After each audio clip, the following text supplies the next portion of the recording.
Well, I think this is the very most natural reaction that I expect to come out from the Pakistani army.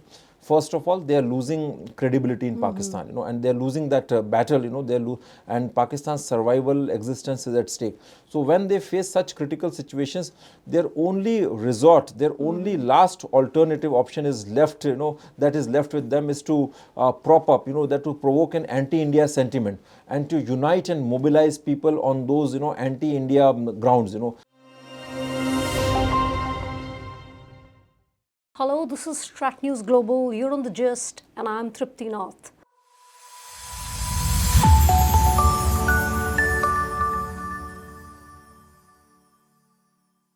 We're indeed privileged to have noted security expert, also foreign policy expert, Dr. Abhinav Pandya joining us. Dr. Pandya is the founder of Udaipur-based think tank, Usana's Foundation. He's authored 3 books, all HarperCollins publications: Radicalization in India, An Exploration, Terror Financing in Kashmir, and Inside the Terrifying World of Jaish-e-Mohammed. He closely tracks the terror landscape of Pakistan. So welcome once again, namaste to our studio, and we're very privileged to have you. I'd like to take you back to the developments last Sunday, not too long back, where the Lashkar-e-Taiba terrorist Abu Qatal, also known as Faisal Nadeem and believed to be a nephew of UN-designated terrorist and LET commander Hafiz Saeed, the mastermind of the Mumbai terror attack, was killed by unidentified gunmen in Pakistan. Who do you think is eliminating the Pakistani terrorists? Is the army which has eliminated Pakistani terrorists in the past? Are they behind it, or is it somebody else? Thank you very much, Triptiji. This is a very, very interesting question and something that really matters to the world of intelligence and security affairs.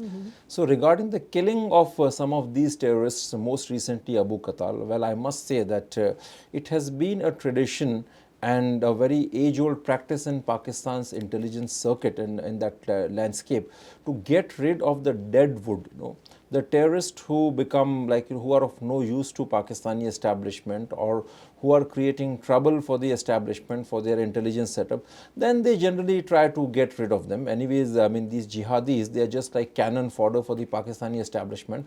If the purpose is served, then they get rid of them. Now, in these particular cases, well, I must say that a significant number of such mujahideen, jihadis have been eliminated over the last 2 years, okay. Now, who is behind these killings? Well, it's a gray area, so it's a little difficult to say it with some precision because these are clandestine areas. But yes, I can say that definitely, I mean, there's no doubt that some of these killings are being orchestrated at the behest of the Pakistani establishment because they might want to get rid of some of these chaps. Secondly, they are facing a major, I would say, this global scrutiny from the terror watchdogs, and they are already discredited, they are facing in isolation. So they also need to get rid of some of these people who have become a burden. Besides that, well, I don't rule out the possibility of the other countries, also trying to eliminate these terrorists, because these terrorists have sabotaged the national security of many of the neighbors of Pakistan. Right. We are very well aware of that. Hafiz Saeed was behind the 26/11 attacks, and it's a common practice in the world of intelligence. Intelligence agencies, they do indulge in such covert missions, and they do, eliminate these terrorists. These are the very established practices because it's not possible to get them extradited and just make them subject to the proper judicial process. Yeah. So since 2023, there have been a string of mysterious killings of Pakistani terrorists wanted in India and others with the alleged ties to terror outfits. These killings follow a somewhat similar modus operandi. Abu Qatal was behind the June 9, 2024 attack on a bus carrying pilgrims returning from the Shiv Khori temple in Jammu and Kashmir's Riyasi district. The attack killed 9 people, including 7 pilgrims, and injured 41 others. Can you cite some examples of this nature? Well, regarding some of these killings, well, it has already become a matter of great interest and concern in the strategic circles. Well, I'm technically not the part of the government and the system, but as a security analyst, definitely I can comment on some of these developments, So first and foremost, well, a large number of the terrorists who were killed over the last 2 years, they include the ones who have, who were involved in sabotaging India's national security interests. They were the part and parcel of the main planning and execution of some of the lethal terror attacks in India. So definitely, if they are, meeting their end in such a manner, then there is a strong possibility that, some of the entities involved with the Indian establishment, they are quite expected to do this, and this is a conjecture, and a conjecture based on a logical reasoning, but definitely I cannot say it with any concrete evidence, because I'm technically not the part of the government. But yes, this is an established practice in the world of intelligence. Americans have done that, Russians have done that, but I would also like to say that even Pakistanis have tried to eliminate and kill the terrorists in the past, who became a burden on them. For example, JKLF was a prominent terror outfit back in early 1990s, but then Pakistan realized that if they wanted to sustain a terror movement in Kashmir, they wanted a movement which was primarily rooted in an Islamic jihadist ideology, and for that they needed their own outfit, so they created Hizbul Mujahideen, and JKLF became a burden on them because JKLF was a bit more insistent on the Kashmiri identity. So they got many JKLF terrorists killed, and they were eliminated, so in many multiple ways. More recently, Ansarul Ghazwatul Hind, which is more like an Al-Qaeda affiliate. They claim to be an Al-Qaeda affiliate in Kashmir. Zakir Musa was one of their prominent terrorists, and he became a celebrity militant in Jammu and Kashmir after the encounter killing of Burhan Wani. And Zakir Musa openly threatened the Hurriyat leaders that, they need to be slayed because they have despised the cause of Islam and they are fighting a political battle. Now, that certainly hurt the interest of Pakistani establishment. So, there are many cases in which, Pakistani establishment, Pakistani intelligence agencies, they tried their best to get rid of the Ansar Ghazwatul Hind cadres. So, it's a practice among them. Even the TTP, the Tehreek-e-Taliban Pakistan, this group mostly includes people who were primarily, they were earlier associated with Jaish-e-Mohammed, and many were associated with Lashkar also, but later they just, they broke away from these terror groups and they created their own entity. They amalgamated to form TTP because Pervez Musharraf sided with the Americans in the global war of terror and betrayed the cause of jihad in Pakistan. So they became the enemies of Pakistan, and after that Pakistan started eliminating them. So Pakistan has always differentiated between the bad terrorists and the good terrorists. Good terrorists are those who are working against India, and that primarily includes Lashkar-e-Taiba, Hizbul Mujahideen, Jaish-e-Mohammed. Right. Bad terrorists include those who are working against the vital national security interests of Pakistan, and that includes mostly the cadres of the Tehreek-e-Taliban Pakistan, Baluch National Liberation Army, and to some extent ISKP also, because ISKP is one organization with which Pakistanis work on a selective basis. So there is a very muddled and a very layered landscape. So finally, I would like to make a point that some of the terrorists which Pakistan tries to get rid of are those bad ones, but then there are a large number of terrorists who become a kind of a burden. So they also try to get rid of liability. them. Yes. So the jihadi forces in Pakistan have revolted against the Pakistan state, which over the years were investing in mass radicalization. How do you look at this situation in a country which is grappling with a very bad economy and has been facing international isolation for quite some time for sponsoring terrorism? Well, I think, for this, we really need to look at the history of Pakistan, because I guess Muhammad Ali Jinnah, in one of his very earlier statements, he made a statement that Pakistan is open to the people from all communities. But then there were leaders, who made it very clear that if Pakistan is for all the communities, what was the need for separating it from India? So there were voices which wanted Pakistan to become an Islamic state. So it all started back in 1950s only, after Mr. Liaquat Ali Khan was assassinated. And then in 1954 there was a major movement in Pakistan demanding demanding an action against the Ahmadiyas, because the Ahmadiyas claimed that they don't believe in the finality of Prophet Muhammad. So but finally, after that, in 1979, after the Russian invasion in Afghanistan, the Pakistan started forming many terror outfits, mostly the Deobandi terror outfits, like the entire Harkat network, Harkatul Jihad Jihadul Islami. Later they splintered into Harkatul Mujahideen, Harkatul Ansar. All kinds of different terror networks were formed, and mostly the Deobandi extremists were behind that. So this, I mean, what's happening in today's Pakistan, it was bound to happen, because see, this in an Islamic landscape, where there are enough, I would say, there is a very strong infrastructure for the flourishing of radicalization, extremist outfits and terrorist outfits. The state kind of facilitated the growth of these entities. They created, initially, I mean, they allowed the groups like Jamaat-e-Islami to flourish, and Jamaat-e-Islami believed in the ideology of Maulana Maududi, which was strictly about political Islam, which said that the state should be governed according to the principles of Sharia.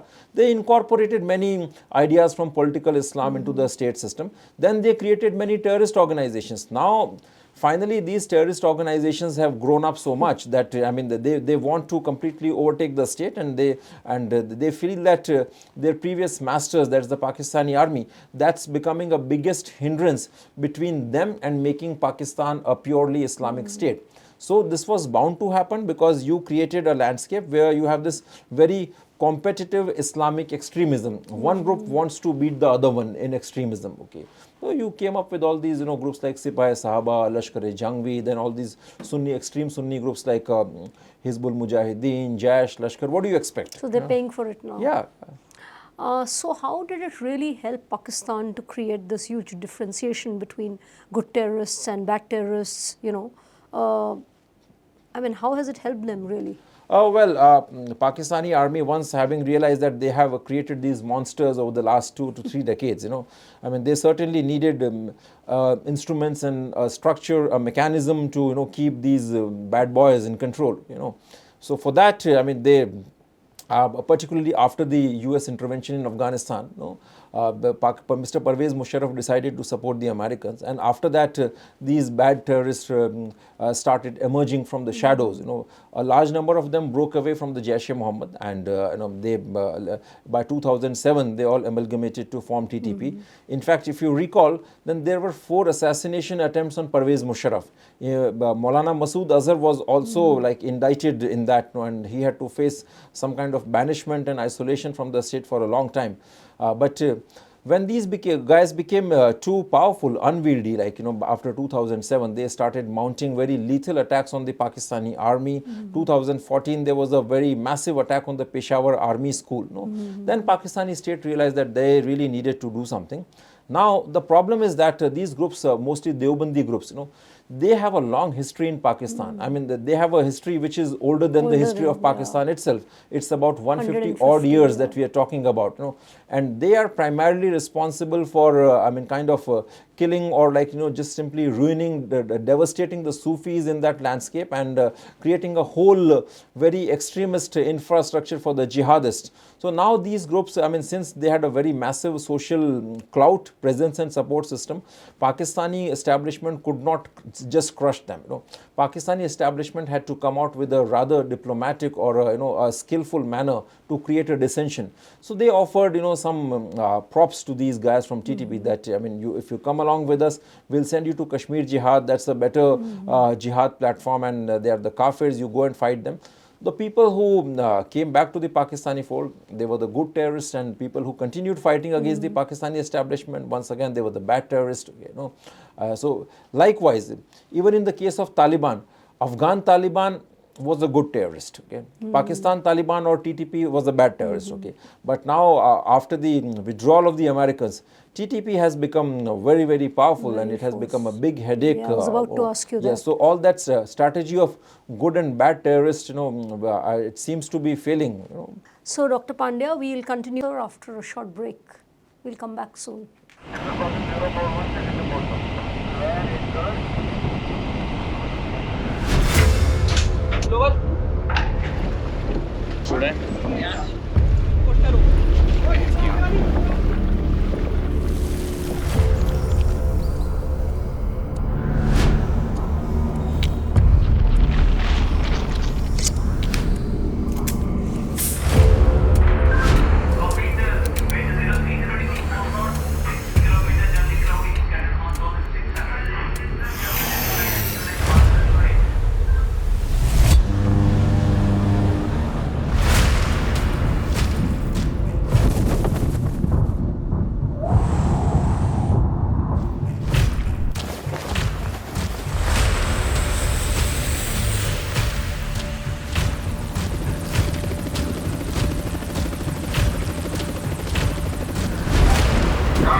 मन में वो pirates of the Caribbean का music आ रहा है.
Rolling.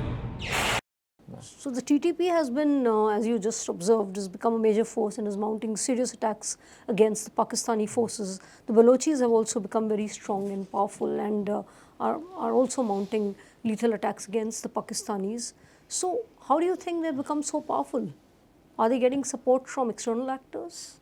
Well, I guess, there are a couple of reasons for that, but still, even if you combine all of them, they would not be able to account for the sudden rise and strengthening of these groups. But let me state them one by one. First and foremost, Americans were badly embarrassed. They made an array of misjudgments, and some of their biggest strategic follies and blunders in Afghanistan, for which they really paid. They had to withdraw from the country. Taliban returned with all its might, prestige, and glory. After Taliban returned to power, their equation with the Pakistanis have started going really bad, because there are historical reasons for that. And this TTP, Tehreek-e-Taliban Pakistan, it comes from the same lot. They have a kinship ties with the Afghan Taliban. Besides, both are Deobandi groups. So Afghan Taliban is a Deobandi group, TTP is a Deobandi group. So the ties, the relationship between these different entities, they are just like umbilical cords, they are very intrinsic, organic ties between them, and they have a common vision for religious, domination, religious extremism. So definitely, the people, the TTP boys, who are working against Pakistan, they are getting support from Afghan Taliban. They are operating in the Haqqani strongholds in Khyber Pakhtunkhwa region. And I mentioned previously about the kith and those kinship ethnic ties. So these ethnic ties and kinship ties, clan related ties are also very critical when it comes to Afghanistan's terror landscape. The Pathans really view it as something really important. So they are getting support and all kind of facilitation from the Haqqanis and from the Afghan Taliban. So that's one reason why TTP has become powerful. And another reason, I must say, Pakistan's economy is in the bad shape. Pakistan army is facing a major credibility issue, particularly after the ouster of Mr. Imran Khan. Pakistan's army has lost credibility among its masses. There are a lot of internal splits and internal divisions within the Pakistani army. We saw that, the last time ISI's former chief was removed, and there are a lot of internal disruptions in the Pakistani army. So they are also facing a major existential battle right now. And it's quite natural because they have been raising all these proxies over the last 75 odd years, and and they have used all kinds of devious and wicked methods to consolidate their power and control over the Pakistani state. So these things cannot last forever. Ultimately, they have their own age, and finally they outlive their utility. So that's what Pakistan's army is facing. So the Pakistan Army Chief was really recently convening a meeting of the Parliamentary Committee on National Security, days after the Baloch militants hijacked a passenger train which led to the killing of 25 people. And he said that there's a need to turn Pakistan into a hard state. and he kind of asserted that the struggle against militancy was a battle against the country's survival.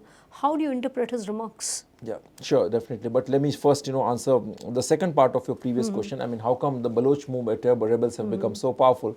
Well, the Balochis have struggled against the Pakistani state in different phases. The latest one started in 2005 after the killing of Akbar Khan Bukti. But lately, after the Taliban's return to power, Balochis are getting support from the Afghanistan state, and they have got access to some very high quality weapons. They have improved in tactics and also in terms of morale. But besides that, I suspect that there is something bigger at play, because they must be getting some major external help from some external powers, Sure. Yeah. So I was just wanting to go through some equally important questions. So what happens if the situation in Balochistan goes from bad to worse? Well, in that case, I expect much more repression from the Pakistan state, because you just mentioned rightly that Pakistani army chief says that Pakistan has to become a hard state. And given their track record in the past, I mean, their army is most likely going to resort to some of the very harsh and very strong measures. And that's basically a Punjabi army, something which they did in Bangladesh. They just committed untold atrocities on the people, and finally the region got separated.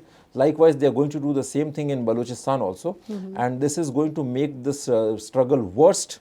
Balochis will face some kind of a worst kind of repression in the future. The resistance will get really bad, okay? And I see that, Pakistan will face some major existential crisis in the future. I see. Yeah.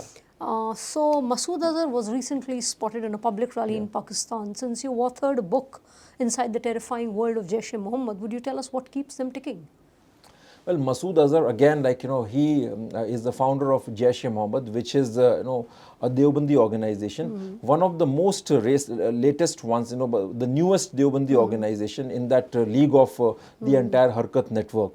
So Jaish-e-Mohammed is a very strong Deobandi extremist and terrorist outfit with a very strong base in Pakistani society and also in the clergy. So first of all, what keeps them ticking? Well, these guys, and in terms of their indoctrination levels and extremism, they are far superior to the groups like Lashkar and other groups. Their training levels are much better, and they have a very strong religious motivation. As compared to Lashkar, their religious motivation and indoctrination levels are much superior. Because Masood Azhar openly said, like in the past, that well, Pakistan and ISI might be having its own political ends, but we are only interested in religion, and that's it. Besides that, Masood Azhar is a very respected and scholarly figure in the jihadist landscape of Pakistan. He is revered by Afghan Taliban, TTP, Osama bin Laden was his friend, So he has access to the right kind of ideological and material resources. Pakistani army supports them. Besides that, even among the public, they have the support because they send their family members for jihad in Kashmir. All these guys who were the part of that Pulwama Fidain attack, like Umar Farooq and Saifullah. So they are the family members of Masood Azhar. So that brings them the support of the, very massive social support in the Pakistan's jihadist landscape. And then in terms of tradecraft and tactics, they are much better than the other organizations. So after a series of attacks on its soil, including the train hijack in Balochistan, in which dozens were killed, Pakistan has claimed that it's India which is fanning terrorism, not only in their country, but it's also destabilizing the region. And their Foreign Office spokesperson, Shafqat Ali Khan, went on to even allege that India is also running a global assassination campaign sponsored from their country. This is clearly, I think, a case of the pot calling the kettle black, given the involvement of Pakistani terrorists in so many attacks in India over the years. Our own Prime Minister Narendra Modi said in a recent podcast that any terrorist attack anywhere in the world, it can be traced back to Pakistan, right?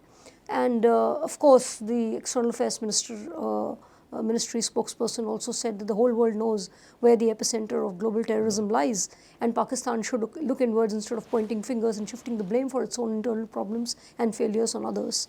So, does this really hold any weight? Do you think the international community really takes them seriously when they point a finger at India? Well, I think this is the very most natural reaction that I expect to come out from the Pakistani army.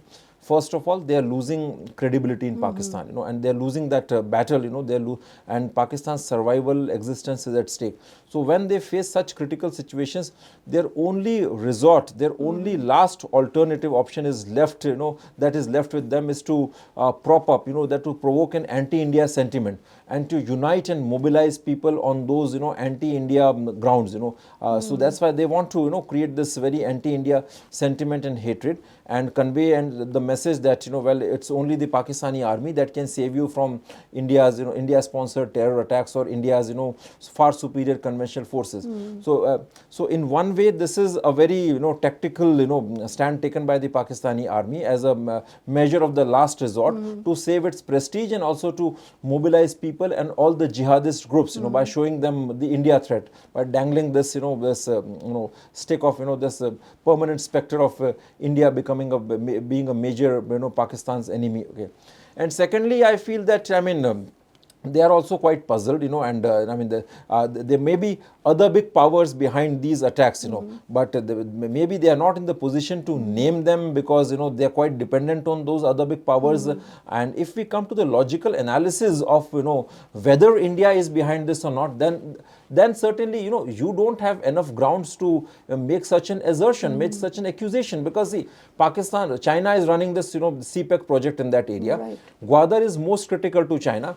Recently, we had our disengagement with China. So why would India stage such attacks to displease China? Because the biggest loser, the biggest entity which is at stake in this Balochistan is China's vital strategic and geo-economic interest. Because if they are able to make this whole project, their dependence on the Malacca states will be reduced and they'll become the real power.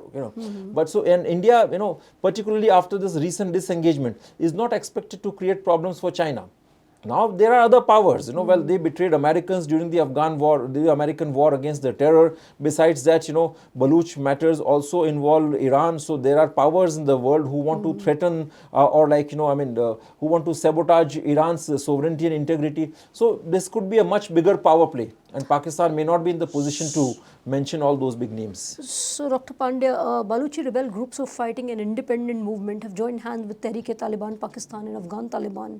What is your analysis of this? Well, I think that partly this may be some kind of a propaganda war by Pakistan, just to show that Baluchis are not nationalist freedom fighters, that they are terrorist actors. Because if Pakistan is able to successfully paint the picture that Baluch rebel group is aligned with the ISKP or with the Tehreek-e-Taliban Pakistan, then in the world they are sending an image that Baluch rebel groups are not fighting for their right to self-determination or any secular cause. They are just like any other Islamic terrorist group.